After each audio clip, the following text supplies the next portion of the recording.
Hello, everybody. This is Dr. Sessoms, and I just wanted to send you a little note letting you know that everything seems to be going quite smoothly. I know you may feel a little stressed and it's a little hectic, but that's a winter course, and that's the nature of it.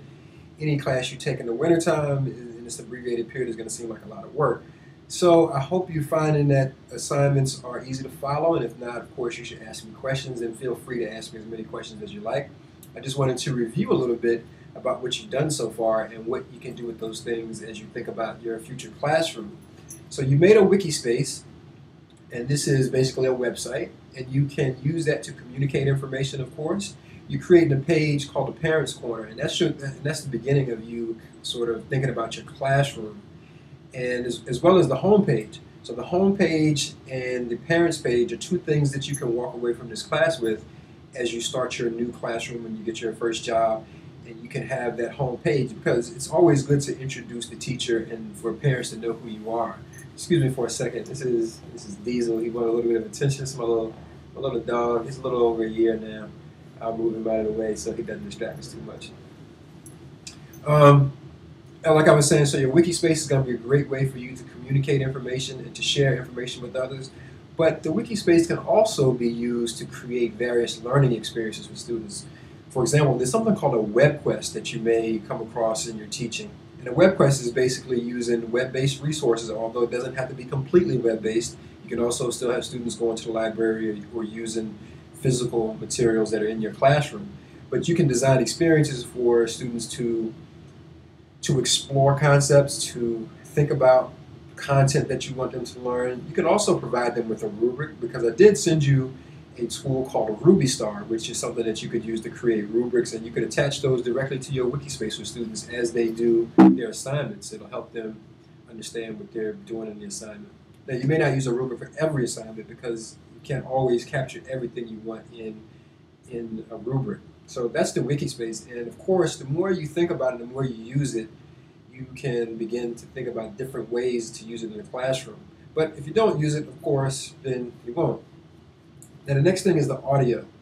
You downloaded Audacity as well as the Lame Encoder, and that may have been a troublesome process for some of you, but when you get to a school, you may not have permission to download things like we do, so you may have to ask a tech person to do that for you. But once you do have access to that tool, you may ask for it if it's not available. But Audacity is a great and powerful free resource because it allows you to create content, and in this case, it's audio. You can also add music to that. So if you're a musician, or if you can find instrumental music, you can create audio along with your narration of something that you want to do. So you might be asking, well, what would I do with audio in the classroom? So some things you might do in the elementary classroom, you may have stations where students listen to books. And maybe instead of listening to some author read the book or someone else read it, maybe you read the book. Maybe you find short books that you could read relatively quickly, and then have students listen to them in your classroom. Now, certainly they should still read with you as well, but it's also good to read to students so they can get the understanding of how to read certain words, or how to do certain things while they read, how to inflect their voice, things like that. So it's all about modeling and teaching kids how to read. And if you want more about read-alouds or reading to kids, you should look into Jim Tressel. He also says that this should be something that you do throughout K-12, so it's not just an elementary thing, it's something that you should do all the way up to high school, where you read to students, where you do things for them in the classroom that give them that model. Now, something else you might do in upper level classes where students may have more ability to create things, you may, in a high school English class, have students create their own podcast about something, because that's what you can use Audacity to do, is to create a podcast. And you also have a place to store that audio, which is, you can store it on Google Docs, but there's also a lot of free resources right now.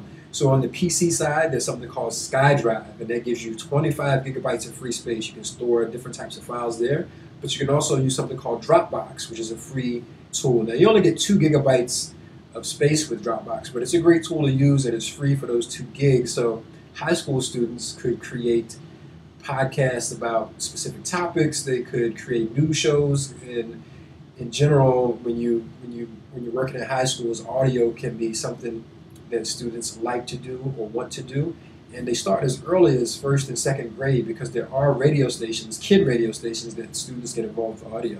So those are just a couple of things that you've done so far that you can use directly in your classroom if you choose to do so.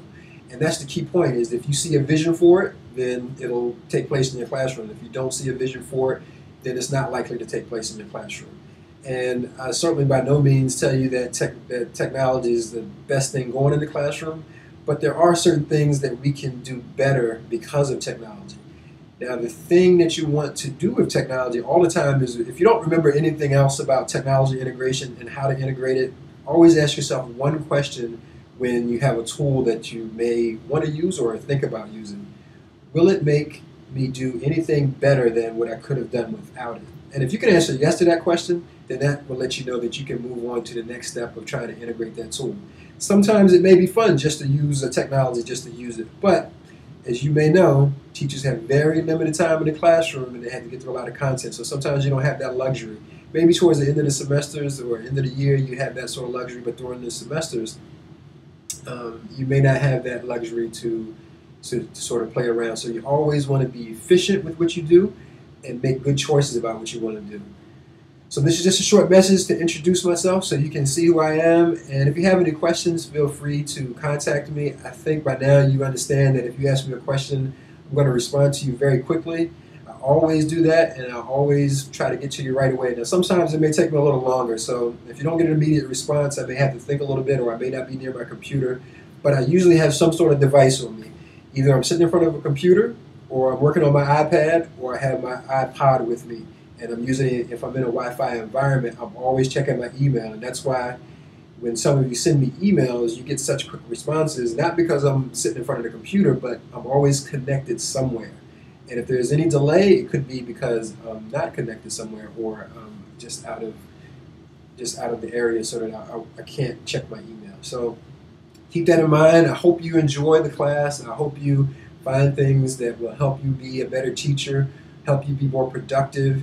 And remember, this is just the beginning of your experience as a teacher using technology, so certainly there's going to be a lot more things for you to learn when you leave this class. By no means will any of you be experts when you leave, and you should probably get away from that title for anything that you do, because if you're an expert, then there must be nothing left to do or to learn, right?